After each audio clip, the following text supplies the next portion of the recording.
Every Thursday, Kenny's got a six-pack of questions. We did the college version yesterday. I went first. Gator, you will receive. All right, Gator, here we go. This week it was leaked that Colin Kaepernick sent the New York Jets a letter asking to be considered for a spot on their practice squad. I won't read the whole thing, but it sounded, in my opinion, very humble and sincere, and he really wanted to help the team out as well as himself, of course. Should the Jets actually take him up on this offer? No, I don't think so. I think his time has come and gone. It's unfortunate the way that things finished up for him. I was really rooting for him to get an opportunity, but that was like 5 years ago. And there's just too much time has passed. Look, you watch a quarterback like Deshaun Watson who missed a season, right? And it's taken him a long time to get back, and he's younger and a better athlete at this point. So that's only part of it. The biggest thing is just his age at this point. And it's not like when he finished up his career, he was on top of the world. He was already, the bottom half of the league quarterback. I appreciate what he has done and what he is to raise awareness and get a discussion going, and I think all that is really good, and I mean that sincerely. But as far as playing the game's concerned, he just doesn't have it anymore. He's 35, so the game is probably passed him by. That ship has probably sailed. I would love it if the Jets brought him in and worked him out and then didn't sign him for football reasons. I mean, it'd be great if they signed him, too. If he was good enough, fine. But my point is to move the conversation away from him being blackballed, which might have happened at one point in his career, but just to maybe bring some closure to the football part of it. If anybody brought him in for a workout, and he's worked out before.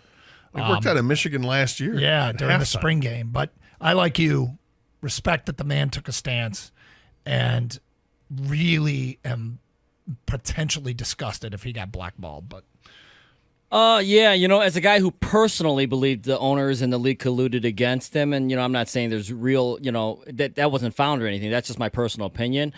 I always thought he was a better option than many quarterbacks that were playing. But that was, a while ago. Now, like you guys have said, he's 35 years old. He hasn't played in the league in 7 years. I don't even know if I can make a case that he's better than, let's say, a David Blau. And if he is, it's marginally better. But I think too much time has passed, and there's no upside. There's no real, he's not helping a team out at this point in his career. It's unfortunate this ended this way. But, yeah, if I was the Jets, they did the right thing. They went and signed another quarterback, and they signed Trevor Siemian instead. It has been revealed that the NFL is looking to have NFL games, that's right, Gator, in Spain and France as early as 2024. Also, reps are gathering information for games possibly in Brazil. Is this a good idea to keep expanding to other countries, and where should the NFL go next? So a couple things about this. One, the world is obviously smaller now than it was, 20 years ago, 30 years ago. And so the idea of them branching out and maybe trying to tap into some unrealized revenue streams is no surprise, but maybe some unrealized talent out there around the rest of the world. But here's the other thing. This is what I always suspected the 17th game was about. Everybody will play 8 home games, 8 road games, and 1 international game. And I think that is the next big step, is an NFL international series where there's always, each week there's an international game involving, and everybody's got to play one. Look, like Jeff Lesson often says, just accept it. Is that? I don't know. He's an old promo used to be. Look, it's no secret. I'm not a fan of the games in London, but they keep doing it. It's not going to stop. And if they're going to keep up with the international game, I welcome different venues. I think it's as long as you're going to do it at different venues. Do it in Spain, France, Germany. You go into, how about a game in Cairo? Let's see a game in Cairo. You bring in one in Brazil. That sounds pretty cool. Whatever. At this point, I think Gator, you've given up. He's a defeated man. I am a defeated man because my voice is as loud as I can make it, and it's not going to change a damn thing. My concern is don't go too far over the water to do it, because you don't want to ruin the potential game because the timing is crazy. You start going further and away from the country and in different time zones, I think I get nervous about that. Like if we have a game in Australia, which is probably inevitable. Well, it is, Gator. I mean, yeah, I don't like well, it. I'm not in love with this idea either, like you, Gator, but I totally get it because unfortunately, like a lot of things in life now, everything is a business and everything's about money. This is just going to keep happening. And you may not, just don't go this far. No, they're going to go that far. As soon as we get to Mars, they're going to play a game on Mars because that's just the way the NFL works. It's all about Jacksonville. money. Yeah. So unfortunately, this is going to continue because they want to grow the game, get more markets involved, get more people watching. So with that being said, if they were to go somewhere else, what's the next country? The obvious answer, in my opinion, would be China, just because the sheer number of people. And I expect an international Super Bowl to be announced at some point soon as well, guys. Sorry, Gator. Wow. All right, the 2020 QB class has some serious possible studs and potential Hall of Famers. Jalen Hurts, Joe Burrow, Tua, Herbert, and maybe even Jordan Love. Sorry about that, Doug. Will this go down as the best quarterback class ever?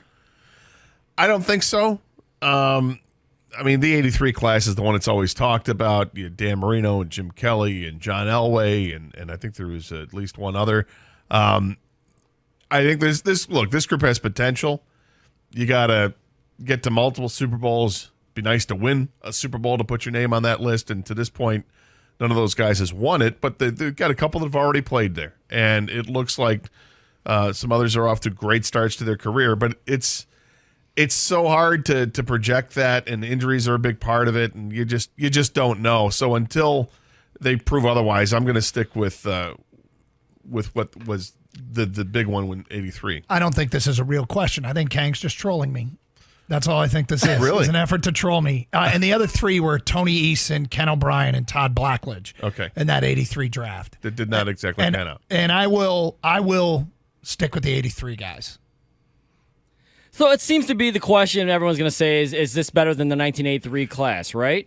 Yep. But the thing about the 1983 class, John Elway's the only one who won a Super Bowl, and he won 2, okay? As great Jim as Dan Kelly Marino played for 4. Yeah, hold on.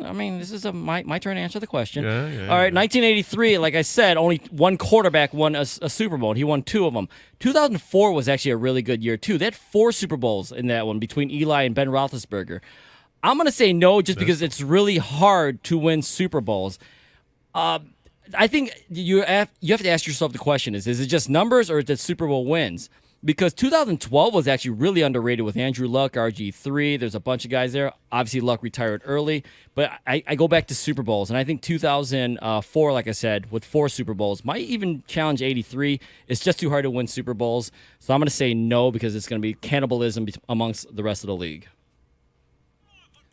All right, apparently some NFL owners felt that the Dolphins putting up 70 points was disrespectful to the game. What was that disrespect what the Dolphins did to the Broncos? Not when you kneel on the ball on 4th down in field goal range and you can set a record. I mean, the Dolphins, 13 of their last 15 plays were running plays. They pulled their often injured quarterback and let their backup play the last 4 series. So Denver was just bad. I don't think it was disrespectful. I think Denver was disrespectful. I mean, honestly. Do something. Stop the team from scoring. And I remember John L. Smith said years ago when they were Michigan State got beat by an Ohio State team, and he said afterwards, did you feel like that they ran the score up? And he's like, no, you know what? It's our responsibility to get the stop. When you get into a goal line situation and they're running the football, it's not like they're throwing the ball. You got to make the stop, and if you can't do it, that's on you. When Devin Achane rips off a 65-yard touchdown run, that's not running up the score. That's the inability to stop somebody on a running play. I didn't find it disrespectful, and even if they kicked the field goal to make it 73 points, I wouldn't have found it disrespectful either. This is just my personal opinion. I think as long as you play it straight up, the only exception for me is don't full court press or blitz. But if you just play it straight up and you got to still stop them, Otherwise, let's just insert the mercy rule then and let the other team give up. Let me ask you this real quick. Do you think that the NFL, around the teams around the league, are cashing in some receipts on Sean Payton? It's possible. I mean, I told you guys Mike McDaniel was the ball boy for Denver once. Apparently, they didn't give him an interview when the head coaching position was available. I think everyone holds receipts in this league, but... And as far as NBA games, too, when a guy shoots a late 3 and makes a layup, I don't even care. We already lost the game. Let him get his points. 24 seconds to shoot a basket. Yeah, whatever. All right, Bill Belichick's going for his 300th win this weekend. Andy Reid is going for his 250th win this weekend. Only 4 coaches in NFL history have 250 wins or more. That includes Belichick, of course. Are these the 2 best coaches in the NFL right now? And if not one of these 2, then who is? Well, I've got my flag planted with Mike Tomlin, and I'm sticking with it. And, what they have done there, the consistency is remarkable. And I at this point, I think Belichick in particular has lost his fastball, and I'm going to move him out, and I'm going to move Kyle Shanahan in San Francisco. Look at that. Yeah, I think that Belichick has slipped a little bit. We'll see what he does with Mac Jones, but the further you get away from Tom Brady and that success they had there, people are going to say it was Brady. I mean, it was both of them. I think he'd evenly split that one there, but he hasn't been able to recapture any magic yet. He's gone with multiple different quarterbacks trying to, stir the pot a little bit, and it hasn't happened. I agree with you with Kyle Shanahan because of what he's starting to do there. The fact that they were still competitive and they had to go they had to go to running backs as a quarterback in the playoffs was crazy. But I'm also going to throw Pete Carroll's name in there. Pete Carroll's done an amazing job with that Seattle team, resurrecting the career of Geno Smith. Everybody had said he was done, and then boom, last year happens. They're still winning games. They beat the Lions a couple weeks ago. They just have the Lions number, I suppose, but they also just put up a big number in a game on Sunday with over 30 points again, and they can do it with a number of different ways there. I like Pete Carroll, too. I think Andy Reid's probably passed up Bill Belichick at this point right now. But I want to echo what you just said about Pete Carroll. I think he deserves a real honorable mention for what he has done with Seattle. Russell Wilson, Geno Smith, that defense. He always finds a running back that can run in this league. Whatever he does, if it's just him running up and down chewing that gum or he's game planning, he actually deserves a lot more credit. And forget the antics. He's a good coach. All right, real fast, guys. Travis Kelce, Taylor Swift. I don't know if you've heard, but apparently they've been linked together.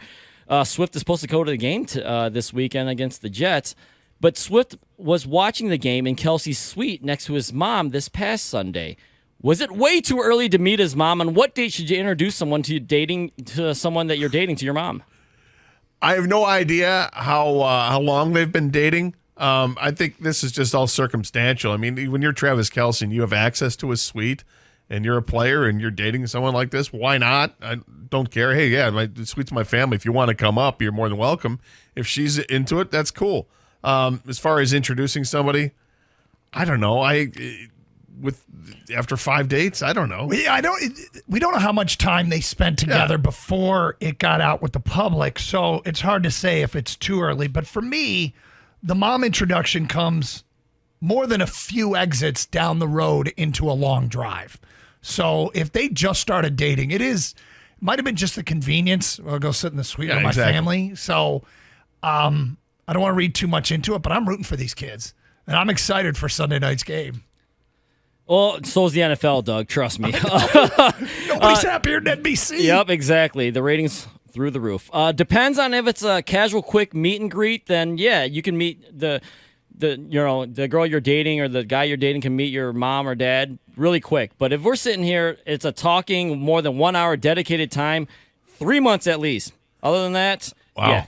I mean, sitting in the suite together. Hopefully they, I don't think that's way too early. It's all circumstantial though, because let's say that you're close to Thanksgiving, you started dating somebody a month earlier. Yeah, you're not meeting my family. Hey, you want to come to Thanksgiving dinner? I mean, Nope. you want to come to Christmas dinner? Nope. I mean, these Are you not listening to the man? I guess He keeps I saying no. Okay, fair enough. Arbor Day, and that concludes the Y9 Omaha 4 Down Around the League Blitz thingy.